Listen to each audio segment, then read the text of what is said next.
Are we ready to... Fast count. Was that rolling for the whole thing? Yeah. That's good enough for an intro. I'm Jack from WhatCulture.com. You're watching the Fast Count, and that's my intro, I guess. Cheers, Phil.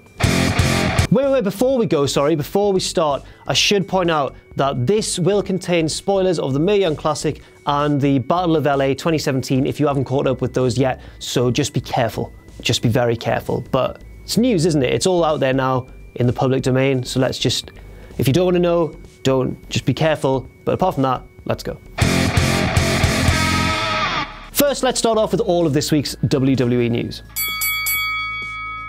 First of all, the final of the Mae Young Classic will take place on the WWE Network on the 12th of September, which I believe is Tuesday, between, I did warn you about spoilers, if you don't want to know, skip ahead, but between Kairi Sane and Shayna Baszler. The pair had a very different progression through the tournament. Kairi Sane was kind of the one that everyone knew, the most talented worker in the tournament, the most over, I think, of all the women in the tournament. And she had some great matches, probably the best matches in the tournament as well, or certainly the top, like, if you took the top 5 matches in the tournament, she'd be all in there. She'd be in at least 3 of them, I think. Her elbow drop's amazing. Her general wrestling's brilliant. She's one of the participants in the final. Shayna Baszler had a very different path through the tournament. She is kind of a Lesnar, I guess. She's kind of this, I mean, she's legitimately a former MMA fighter and just sort of beat every single opponent via rear naked choke, which she slapped on out of nowhere, sometimes about a minute into the match, sometimes quite a few minutes into the match, but she certainly didn't wrestle nearly as much as Kairi Sane and has been,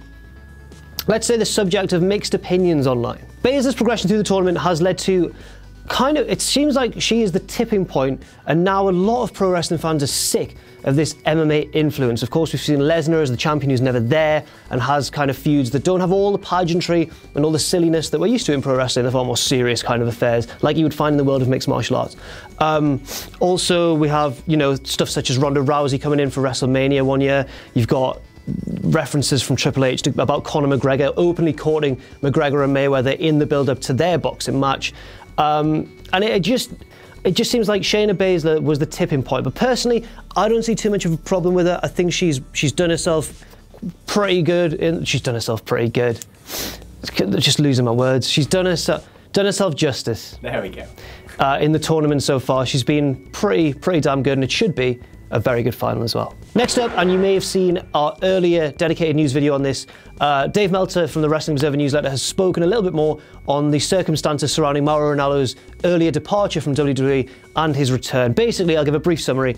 Mauro left, apparently not because of specific bullying by JBL, but as part of the kind of wider culture of WWE, something which is apparently infused within the company by Vince McMahon, and JBL was kind of the straw that broke the camel's back. Now he's returned in NXT. He is now working apparently more closely with Michael Cole and Triple H, who he's never had a problem with, and apparently who were the guys who brought him in the first place. So I guess Mauro's in a far better place now. NXT seems far more suited to him than the main roster was, and we'd like to wish him all the best. And finally, it's quite a long gap until the next SmackDown pay-per-view, which is Hell in a Cell, which I think's in like October. There's like 5 weeks to go or something. So to make up for that, WWE are putting on a pretty stacked show on Tuesday on SmackDown Live. It's one, well, first of all, I mean, Vince McMahon's there.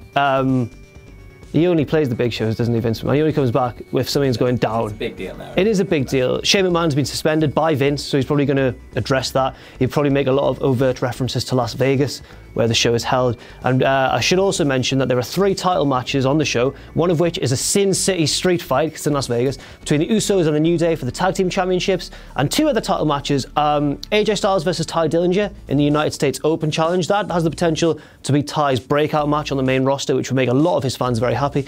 And also the Women's Championship match between Natalya and I believe Naomi, and of course Carmella is always lurking in the background with her briefcase, and James Ellsworth. And now it's time, oh, what a week it's been. Man, there's been so much news in the world of, have you heard about all the news elsewhere in the world of pro wrestling? I've heard of some of the news. Oh man, well you'll hear 3 of them right now. Such are the confines of the Fast Count. First, let's start off with Bowler, Battle of Los Angeles, PWG's annual tournament, maybe the most anticipated indie tournament of every calendar year for wrestling. It only really lags behind like big WWE tournaments and like the G1 Climax. Apart from that, it's well up there. It's Dave Meltzer's favourite, it's his happy place. Bowler's Dave Meltzer's happy place. He goes there and he just has a wonderful time, and you deserve it, Dave, if you watch this, which you don't. But he gave 5 matches over the 3-day event well, he gave them 4.5 stars or more, and I'll read them to you right now. There was a tag match between Keith Lee, Donovan Dijak, who's just been signed by WWE, and the team of Jeff Cobb and Matt Riddle. That got 4.5 stars, I believe. Or did that get 4.75? Mine got 4.7. That got, all of these got 4.5 or more. Sammy Guevara and Joey Janela put on a barnstormer, apparently. Leaders of the New School, which is Marty Scurll and Zack Sabre Jr., their tag team, they faced off against Ricochet and Matt Sydal.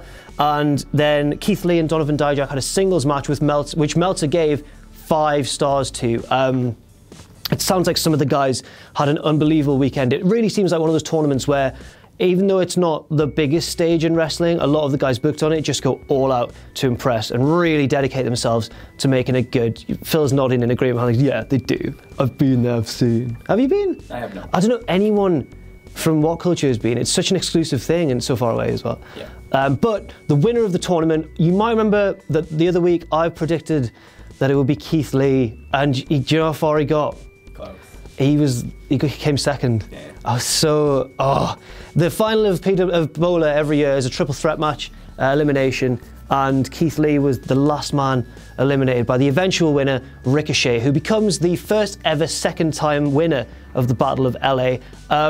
Also, they're setting up a title match between him and the current PWG champion, Chuck Taylor, playing on the fact that Ricochet's never won the belt and he's moving on to pastures new quite soon. His deal with Lucha Underground expires early at the start of next year, and surely we're going to see him in WWE, so look out for that. Now for an update on Global Force Wrestling, formerly known as TNA, sometimes known as Impact Wrestling, not really sure what the deal is there, but Jeff Jarrett, co-owner and of course the head of like the wrestling side of things over there, is taking an indefinite leave of absence for personal reasons.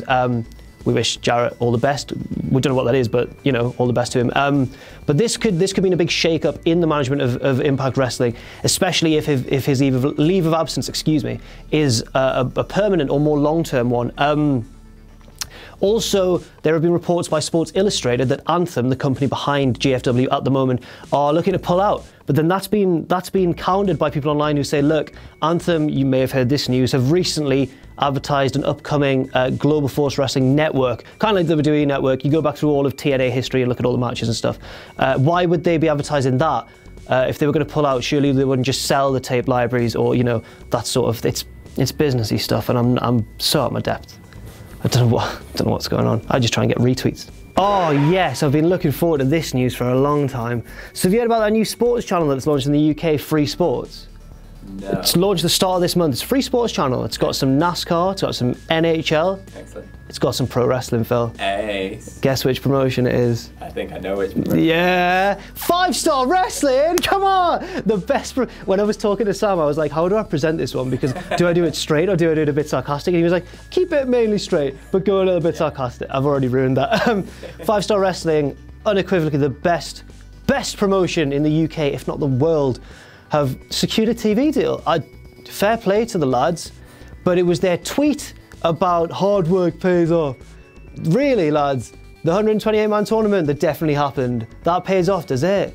They didn't pay anyone off either. So many wrestlers were pissed off at them.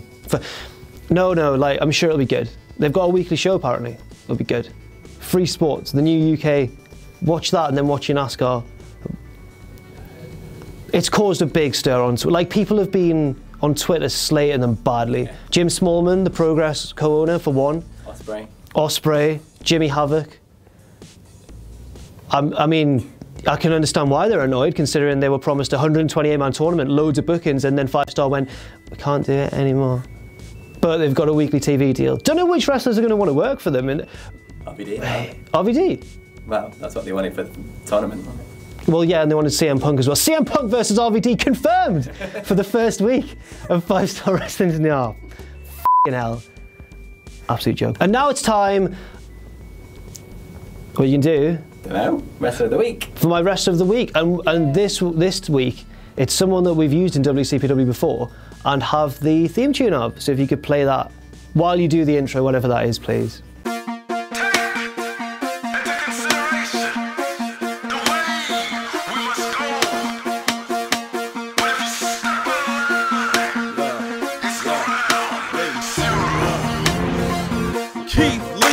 The man of the hour, the king of the ring, intelligence and power. Yes, my wrestler of the week is Keith Lee, who I talked a bit about before in the Battle of LA bit of the Fast Count. Basically, I wanted to give this to Kairi Sane so much because she had some great Mae Young Classic matches, but the way that the Mae Young Classic has been made available and released, and I tried to watch it as it was released rather than spoil it all for myself, has kind of separated those matches. So if it was like a fortnightly Fast Count, maybe I would have given her it then.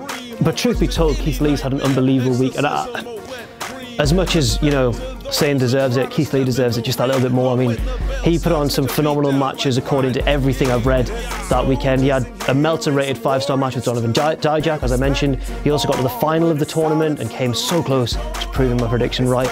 And also took part in that tag match alongside Dijak against Jeff Cobb and Matt Riddle. So, and because he's one of the most, he's like a physical freak, man. He's one of the most unbelievable wrestlers in the world. He's big and incredibly agile as well. I can't give it to anyone else apart from Keith Lee. Bask in his glory, as he says, and we certainly will. Basking. Is that what basking is? Yeah. It's like floating in the water. Yeah. There you go. So that's all for this week on the Fast Count. Thank you very much for watching. I've been Jack from WhatCulture.com. Phil behind the camera and on the edit. And I'll see you soon.